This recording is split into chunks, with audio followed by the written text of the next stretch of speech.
Lapham, in this study, wrote to scientists in all parts of this country. And in this room, he carefully labeled and filed scientific communications on hundreds of topics, from native fish to meteorites, from isobars to the education of girls, from tiny plants to forest trees. Increase Lapham, more than any Wisconsin scientist of the time, was a well-connected man.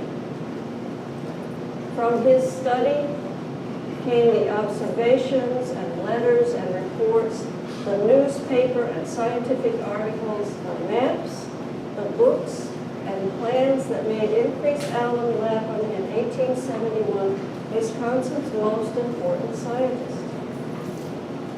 Before Lapham built that study, right after his arrival from Ohio in 1836 to work for Byron Kilbourne on the plans for the Milwaukee and Rock River Canal, 25-year-old Lapham wrote and published the first scientific paper, published in Wisconsin, a catalog of plants and shells found in the vicinity of Milwaukee.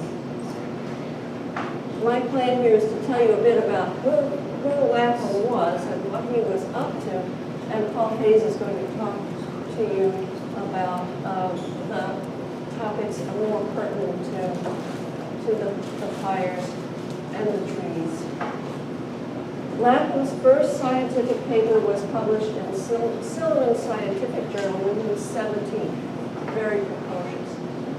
In 1844, Lapham wrote a geographical and topical description of Wisconsin, the first book published and printed in Wisconsin.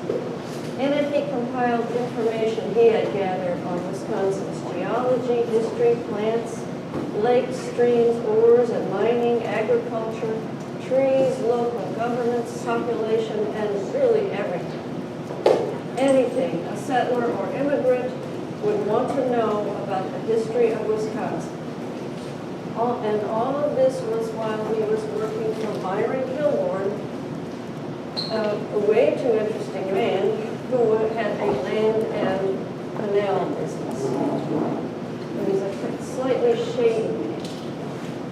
Though Lapham had begun surveying the Indian mounds of Wisconsin, the ones he found in the territory as soon as he arrived in 1836, it was in 1850 that he began in earnest his greatest work. Setting out in a wagon pulled by his horse Billy, along with his young nephew John, Lapham traveled the southeast portion of the state, surveying, drawing, making plans, taking notes for the great work which became the Antiquities of Wisconsin as surveyed and described. Published at that time by the Smithsonian Institution, the work has been reprinted and remains today one of the most important sources of information on the Indian mounds of Wisconsin, many of which are now lost, but knowledge of them is preserved by Lapham's skills as a surveyor and a cartographer. He had an amazing range of skills. Lapham's map of Wisconsin, showing its counties, cities, towns, and railroads, was included in the precursor of the first Wisconsin Blue Book in 1864, and it was included every year after that. The map of Wisconsin that he had made as a base, Lapham's 1865 isothermal map, showed that Lake Michigan greatly affected inland temperatures in winter and summer. He, in effect, invented the phrase, cooler by the lake. In 1869, Lapham's focus was on the establishment of a national storm warning system. Through his connections in the scientific establishment, in cooperation with scientists and businessmen around the country, Lapham and others proposed a storm warning system on the Great Lakes comprised of weather observers linked by telegraph. so that less than 3 months after a disastrous storm on the Great Lakes wrecked 35 ships and drowned scores of sailors, the nation had a storm warning system, which Lapham had played a large part in developing. Lapham's work continued as this National Weather Service was lodged in the Army Signal Corps in Chicago. On Tuesday, November 8, 1870, Increase Lapham issued the nation's first weather forecast. It said in part that there would be a high wind all day.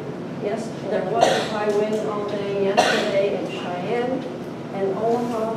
The barometer was falling with high wind to come at Chicago and Milwaukee.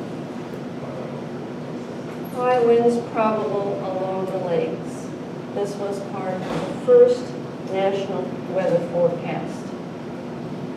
But Lapham didn't want to stay in Chicago, even though it was in some ways his dream job, and even though he was very involved in the founding of the Weather Service, he wanted to be at home with his wife and family. He wanted to be back on the Milwaukee River, measuring the Milwaukee River, and I'm sure he missed his books and his study.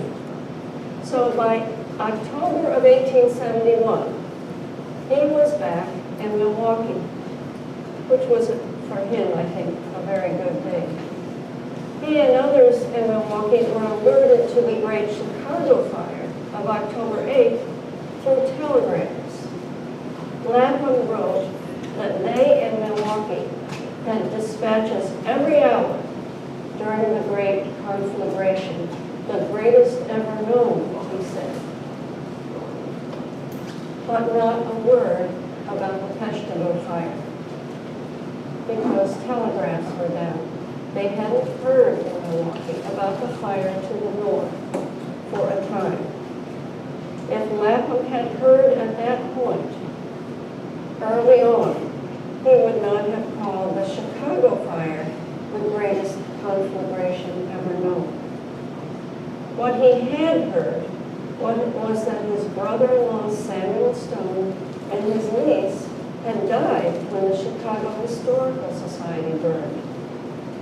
Yet, hard upon this awful news, on October 12th, came a dramatic letter from Sam Stone himself to Brother Lapham announcing, "Burnt out," he said. Those were his first words. Stone and his daughter had found a safe place north of the city limits. Using the bottom of a drawer for a desk, Stone wrote to Increase from burnt Chicago, that they were all tumbled together. They sleep, eat, and sit anywhere. Part of their remaining clothing and furniture is heaped together in great confusion. Here, the balance nearly 2 miles north out of the city. Stone reported that in the fire he had seen a friend of Increase's, a man named Clark, rushing toward Lincoln Park in his buggy that was loaded with books. Clark was hatless. The powerful wind was blowing books out behind the buggy, and the fire was following. Stone had written Lapham for money, but he didn't know what bank to send the money to. But at some point, Increase did send him $200. Yet for days, no word came to Increase Lapham or anyone in Milwaukee of the fires in the north. Telegraphic communication had collapsed, isolating the North Woods from the rest of the nation. For days, even the very well-connected Increase Lapham was ignorant of the Pushcart fires, but he would make up for it later, as Paul Hayes will tell you now.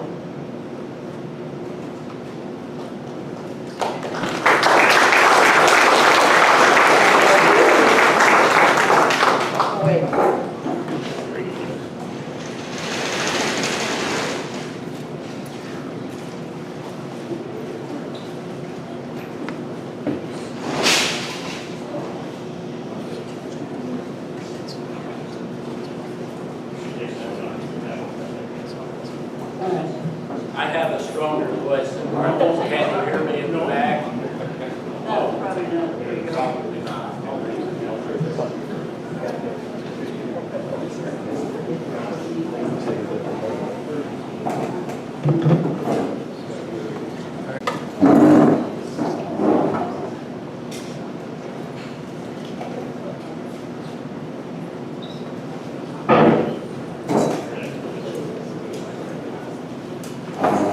Can you hear me?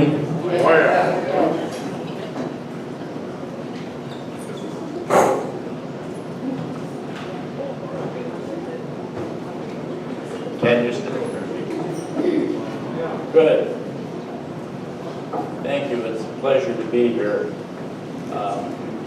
I think Martha did a fine job of commending you for your conference, and we are delighted and honored to be here. There will be a little overlap in this because we're both talking about increase, and we were in our individual computers when we were writing our messages. But I'm going to talk about Increase Lapham as a man in the woods thinking about trees, which he did all of his life from the time he was a boy in his early teens working on the Erie Canal, holding the rod for his surveyor brother in laying out that canal in New York. He was into the woods in Ohio with Audubon's, James Audubon's son, tramping around, rifle in hand, noting the birds, noting the flowers underneath, and taking note of the woods, the forest. So trees and Lapham go together.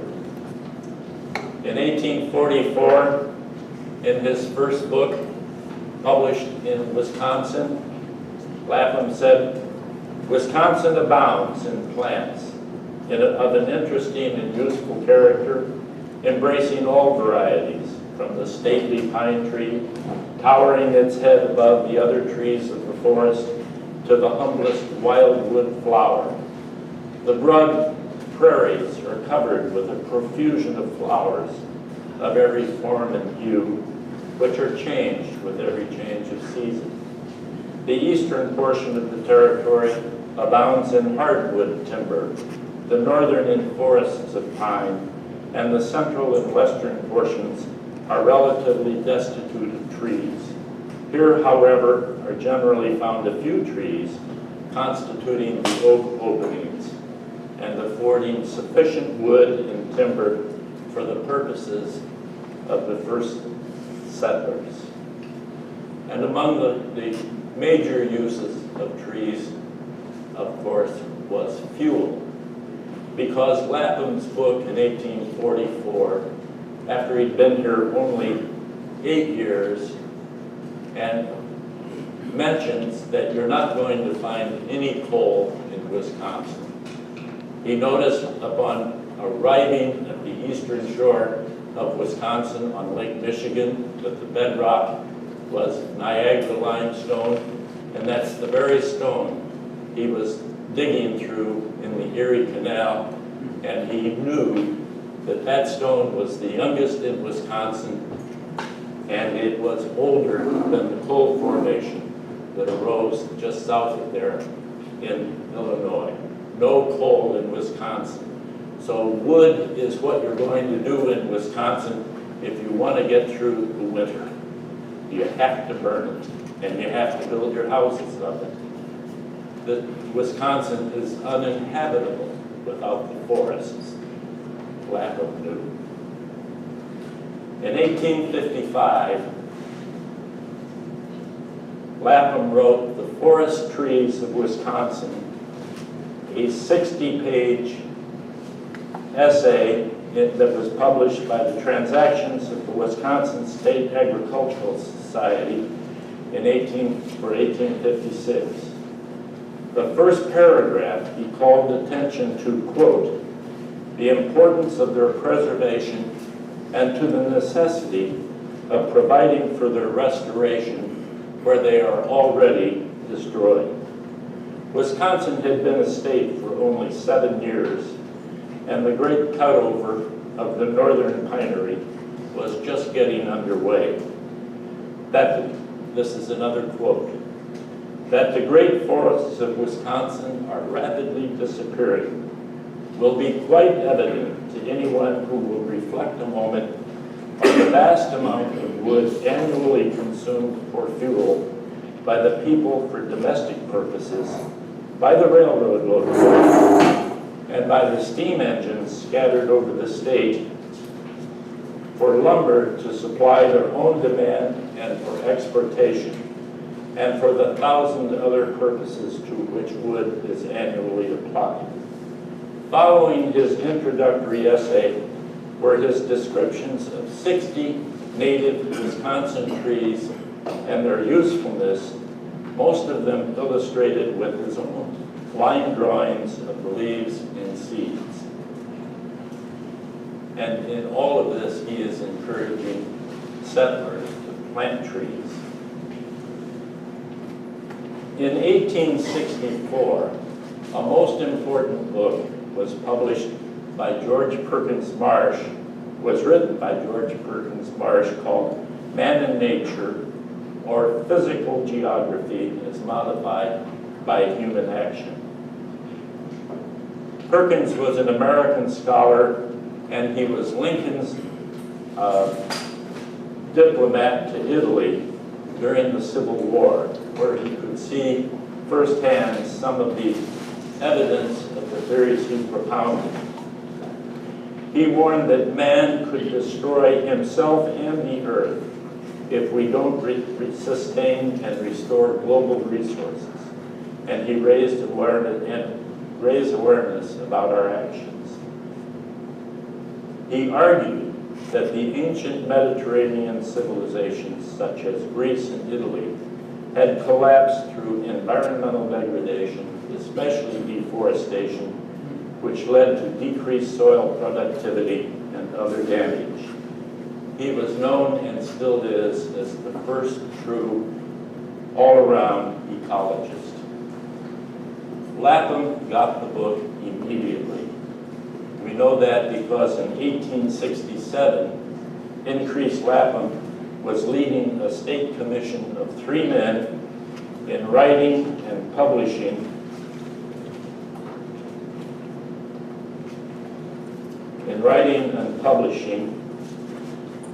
a 104-page report on the disastrous effects of the destruction of forest trees now going on so rapidly in the state of Wisconsin. The report quotes Marsh and relies heavily on Marsh's book in describing the many benefits of and dangers to forests, including effects on climate, hydrology, temperature, soil, and much else. The report includes this remarkable paragraph. On the question of fuel, we are to calculate by the ages of the earth and not by the life of man.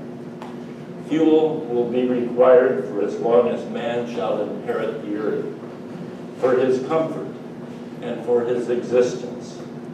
Without fuel, humanity would cease to exist. Viewed in this light, the deposits uncounted periods of time in the shape of coal, petroleum, and peat, and which man is now drawing out and using for fuel or wasting, must be exhausted. He understood that the fossil fuels, coal, petroleum, and later natural gas, were a resource available to be used once, and then they would be gone. By contrast,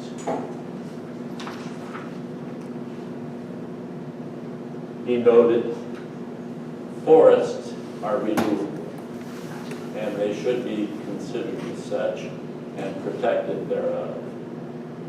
There were many recommendations in this little book, which was republished in 1967 here in Wisconsin, and it was immediately shelved, presumably because the timber industry in the north was too politically powerful. In 1869 to 1871, Lapham was a busy man. He lobbied for the establishment of the storm warning system, about which you've already heard, and was a forerunner of the National Weather Service. He traveled to San Francisco, California on the Union Pacific Railroad a year after it was completed in Utah to consult on mining operations in Nevada and California. The storm warning system was set up later with its center in Chicago in November, and Increase Lapham was hired as its first professional and delivered the first weather forecast which you heard about.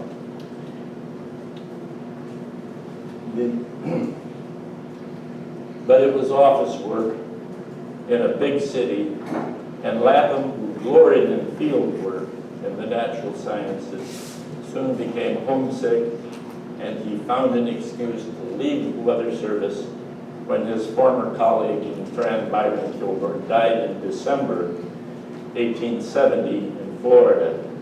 Having been named executor of Kilburn's estate, Lapham left for Florida January 17th and returned much later, having arranged to work on the weather forecasting from Milwaukee after that.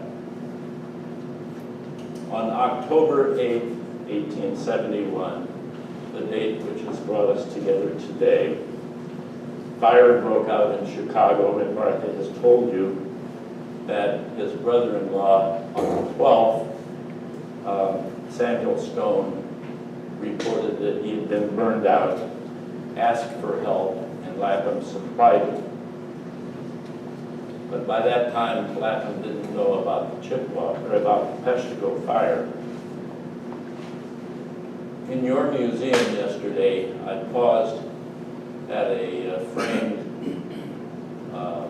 page of the Milwaukee Sentinel of October 12, 1871, and the largest headline on the page was of the Holocaust in the North, and you should read it. Finally, the telegraph was up and running, and the Sentinel in Milwaukee, then the largest and oldest newspaper still around, put it on page 1, and you can just, I'm a former newspaper man. I read through this, I could just see how fast it was put together. It was, they were overwhelmed by the information that was flowing in to the Milwaukee Sentinel offices. Go to the museum and read that paper. It's terrific. I wish I had a copy of it. At that time,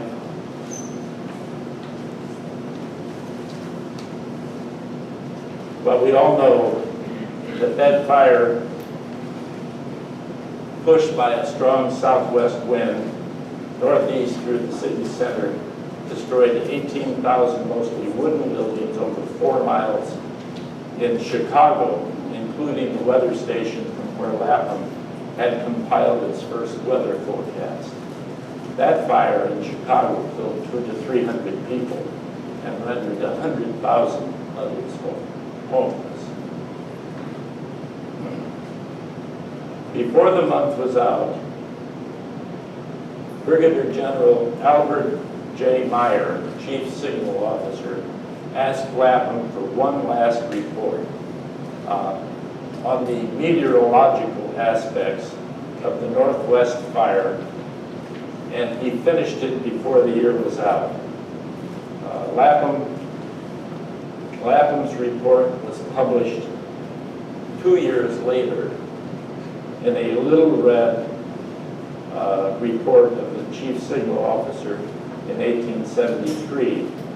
It was dug out many years later in 1965 by Walter Scott, a Lapham admirer, and republished in the Wisconsin History magazine. And it's a long and probably pretty shaky report on the fires, the 1871 fires in the Northwest.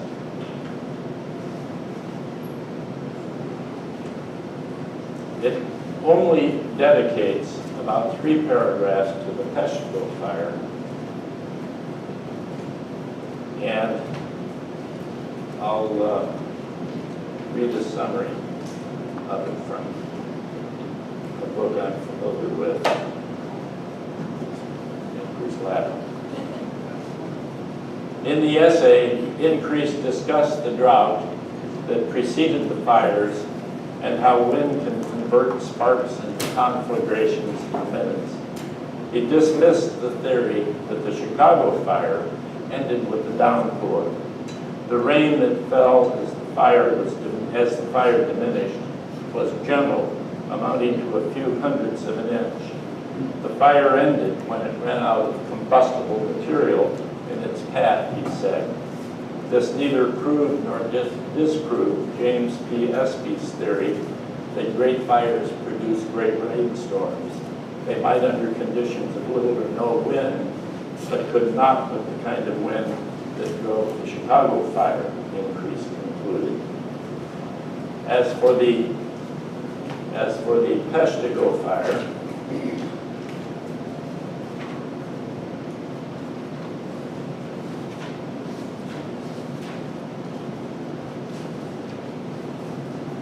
he noted that it was pushed by a wind so strong that it didn't develop any rain whatsoever.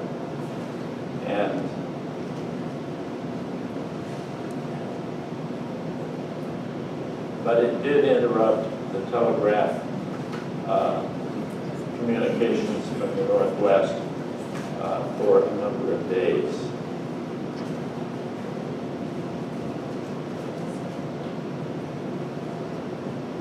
On January 24th, 1872, Lapham took a train north in Wisconsin for a mining consulting job and traveled through the devastation of the Pushcart fire. He wrote a couple of days later to his daughter Mary, nearly all the way from Green Bay to Marinette, we saw along the railroad the dreadful effects of the great tornado fire in October last. The trees blown down, partially burned, lying in all directions. All the houses, depots, and other buildings in Pushcart are new, having been built since that time. We heard about that last night, about the great recovery of Pushcart in just a year's time, long before the forest was prepared itself. So Lapham was many things. He hasn't been called a forester, but he knew a lot about trees. And we're glad to have introduced you to him at our conference. Thank you.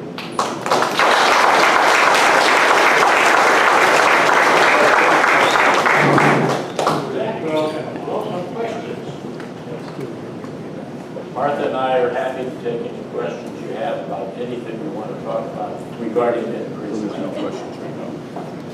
Increase, sort of anchors into the Forestry Hall of Fame in Wisconsin. And the earliest born inductee has been Increase Lapham, which is tied to his work. Can't hear you.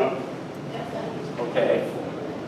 Increase Lapham is the earliest inductee into the Wisconsin Forestry Hall of Fame, tied to his work in studying the natural world, the book Studying Wisconsin. Questions? What is the name of the book you two are working on? Studying Wisconsin. The Life of Increase Lapham, early chronicler of plants, rocks, rivers, mounds, and all things Wisconsin. Increase Lapham used about 25 words as titles for his book, so we decided to put a copy of it. You're the author of that book? Martha and I are co-authors of the book. Yeah. So it's published by the Historical Society. It's had a good run. Paul or Martha, can you comment on the fact he had an awareness of what was happening or about to happen, but he was frustrated by the inability to warn. There isn't even designs, governmental designs of Right. Can either of you comment on that? I'm not sure I caught that, John. The National Weather Service was only like a year old. Yeah, yeah. Presumably, they had a design to gather information and make forecasts, but there wasn't really in place a design for the Weather Channel or forecast extended to people. That was a flaw in it. How did they get the weather forecast out to the public? Yeah. That's the question. The weather forecast was issued by, in Chicago from materials supplied by telegraph from 75 different observers in 75 cities, mostly west and north, but also east. And that came in daily to Lapham in Chicago. He compiled from that, they were taking barometric pressure. Each of these people had a weather station. It compiled barometric pressure, wind speed, precipitation, and it was understood by Espy, who was a scientist in the 1820s, that weather in the northern hemisphere moved from west to east. So that, with that insight, they put together the storm warning system. And it was begun as a system for warning ships on the lake. Ships on the Great Lakes, that's right. And because they could move that information 6 to 12 hours in advance of an approaching storm, ship captains already on land could delay their shipping, and ships in the harbor could see flags, and ships farther out could make a run for it by the same reason, flags. Yes. John, could you put Lapham's comments in 1850 and 1860 in context? We didn't have the NR. I think you brought this up. What were the systems that he was speaking to? He was talking to the public, or was there anyone in government to hear it? They'd grown from within the signal corps in the Army. Yeah, that's right. So there's some design and some communication pathways within the military Yeah. to include that Would have been Navy covered. that would advance this to ships at sea or the Great Lakes. And notably, this should be said too, I'm a former newspaper man. Weather became a big deal. Cities that were that received the information, newspapers would pick it up and they began a daily weather report. And that was within weeks of the establishment of the storm warning, the storm warning system. So newspapers began to carry it, and it had mass circulation. On a different subject, you mentioned in 1855, Forest Trees of Wisconsin, a Yes. short publication. Great forests of Wisconsin are rapidly disappearing, and Yeah. he urged people to plant trees. How was that propagated? And you mentioned that the forest industry resisted that. Did he have proponents? That's a very good question. I think his conclusion that the forests were rapidly disappearing in 1855 was probably anecdotal.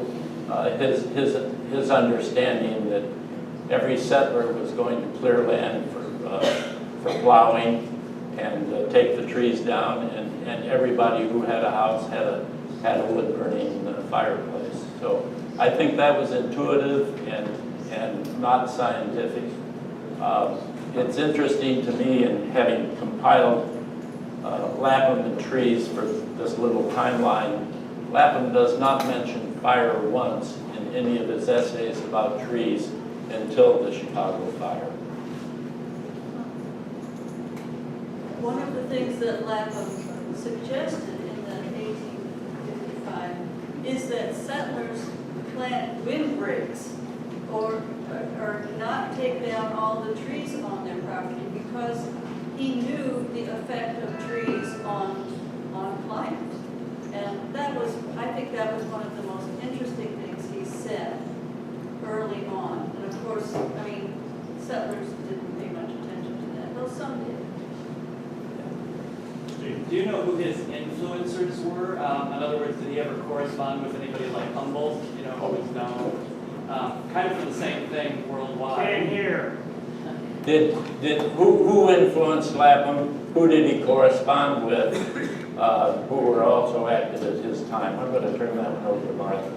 Well, I guess the question is, who didn't he correspond with? I mean, he really had a stunningly large correspondence. Not with Humboldt, as far as I know. And I'm not sure how they overlap. I think Humboldt is a generation He was a earlier. generation earlier, but he would have read Humboldt. And what he did, he corresponded with he was a member of a lot of scientific institutions like the American Association for Advancement of Science. And so he connected, he was very well connected with all the scientists in the country. And he corresponded with them. Many of them had very much more narrow interests than Lapham did. Lapham was exceptional because he was a botanist. He studied the fish in the lakes. He knew about the mussels and the shells in Wisconsin. As we know, he studied the trees, the Indian mounds, and the weather. And he covered Geology. Geology, oh my gosh, yeah. And he was a cartographer, so that he corresponded with people in all these fields, but he included it all. He was really quite a stunning man. He was something. During his lifetime, he was a generalist. During his lifetime, science got complicated and began to specialize. He was keenly aware of that. And when he was asked one day what he studied, what was his specialty, he said, I am studying Wisconsin. He was the first scientific mind onto our landscape, and there was nothing he wouldn't poke into.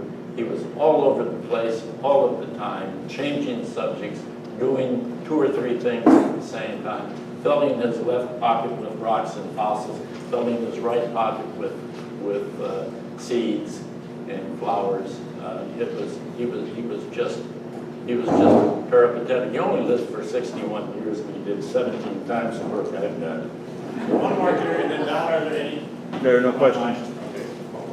So congratulations, it's an awesome book, I'm about halfway through it. Thank you. Yeah, it's just phenomenal.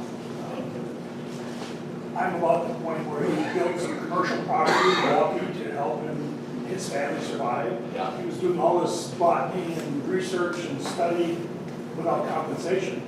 A lot of it. Did he ever have a successful financial? When he was hired by the Weather Service, he got a good salary, a big salary for the time, $2,000 a year, I think.